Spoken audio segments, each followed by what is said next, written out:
Forest department থেকে notification out হয়েছে, যেখানে 104 ভ্যাকেন্সিজ আছে। গ্রুপ সি পোস্টে লোক নিয়োগ করা হবে। এডুকেশনাল কোয়ালিফিকেশন থাকতে হবে ক্লাস 12 পাস করা। যারা আছো তারা এই পোস্টের জন্য অবশ্যই অ্যাপ্লাই করতে পারবে। এজ লিমিটটা হবে 18 থেকে 40 বছরের মধ্যে হতে হবে। টোটাল নাম্বার অফ ভ্যাকেন্সিজ আছে এখানে 104, যার মধ্যে আনরিজার্ভড আছে 39 পোস্ট।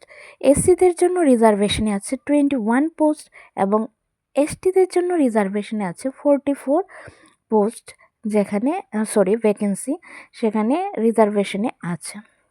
এবং ওমেনদের জন্য রিজার্ভেশনে আছে আলাদা আলাদা ক্যাটাগরি ওয়াইজ।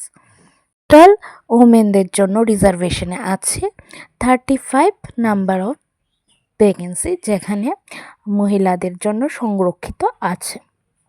মহিলাদের জন্য সংরক্ষিত আনরিজার্ভড আছে 30, এসটিদের জন্য আছে 15, এসসিদের জন্য।